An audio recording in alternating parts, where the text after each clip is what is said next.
hit a plateau in the gym, and so now it's time for me to start addressing the things that I need to address to push past the stagnation and to start making progress with my lifts again. I'm going to break this topic down into two videos. First video is going to be me talking about what I was doing at the beginning of the year to originally hit my goals of a 405 bench, a 500 squat, and a 605 deadlift. And then the second video will be what I'm going to start doing moving forward to really dial in and focus on pushing past that kind of like the blockage that I'm experiencing and to start making progress again. I would work out Monday to Friday and I'll have Saturday, Sunday off. I like doing that because I love having 2 days off in a row. I know ideally you probably want to have like 1 day off in the middle of the week or something like that, or maybe even some people work out like 6 days. And honestly, 6 days probably makes the most sense. So like each major lift has 2 days of rest. But this is what I've been doing, and this is how I hit like my PRs this year, and so I want to keep doing that. So Mondays would be squat day. Usually a rep focused squat day. I'd warm up, of course. I would warm up, then I'd go into squats. Squats for reps would look something like 3 sets of 10 or 3 sets of 8 if it's a little heavier. I would say maybe about like 60-70% of what my 1 rep max or current 1 rep max was. I'll do RDLs next because I liked working on my hamstrings after doing like such a quad and glute focused exercise. RDLs looks something like maybe 2 or usually 3 sets. All the other exercises are usually about 3 sets of like maybe like 8. Usually don't go more than the 8 number because I feel like anything more than that is just like extra unnecessary work, especially since it's more of an accessory, not like I'm trying to like max out that thing. That's just how I think about it. Then I'd have hip thrusts. Hip thrusts are really good, even just, of course it's good for glutes, but especially since I had deadlifts later on in the week, I feel like hip thrusts, like just, I've made this joke before, but like doing like big booty workouts that are usually for girls, honestly, just help my squat and deadlift grow so much, because hip thrusting, your it's like you're pushing up the weight with your squats, you're locking out your hips for deadlifts, and so honestly, I just felt like that was just like a must. Like glute exercises are a must for powerlifters. There's no way around it. I have Bulgarian split squats. I hate those, but they're really good. I really enjoy single or isometric, I guess, exercises, like exercises that focus on like one side of your body at a time. So single leg split squats, I like those. I like single arm like lat pull downs, things like that. Just like things to do one thing, because like one side of your body is always going to be more dominant than the other. There could be like imbalances in your body, and identifying them is like the first step in order for you to start tackling them. Then I have leg extensions, leg curls, hip abductors, and calf raises. My calves are shit. The only way for me to grow them is to do them like every day, and honestly that's probably what I might do. I might just do like 2 or 3 sets every single day at the gym at the end of my workouts, because my calves don't grow. I actually started doing leg extensions before squats some days, because I felt like that warm-up has really made my knees feel really good, where I didn't feel like my knees were like shaky or anything like that. So that's what Mondays look like.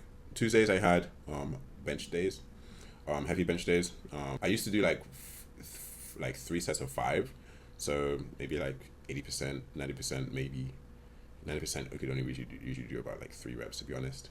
But I would try and do like 3 sets of 5, and then I would go down and do like maybe like 1 set of like 10 reps or something like that.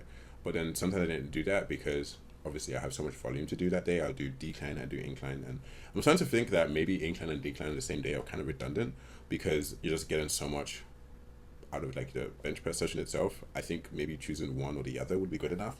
I like machine flies. I used to do single arm machine flies, as you see in some of my videos, but I think I'm going to start doing just the 2-handed ones, because that doesn't really actually address too much of a weakness. I think you get such a good squeeze when you're squeezing both of the weights together with both hands, which is where I feel like that stimulus is really important for chest, especially since chest is my weakest body part, and I really want to address that.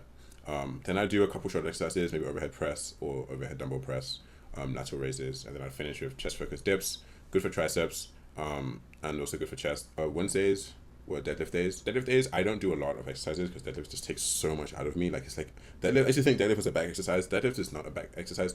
Deadlift is a back exercise if you fuck it up, because you will feel it. But deadlift is like just like a full, but like your whole central nervous system is just chopped, at least for me anyway. So I didn't really do too much in deadlift days. It would be a warm up deadlift. Deadlift for reps would look something like maybe like 70, 75, 80%. I'd do that for like maybe like 3 sets of like 8.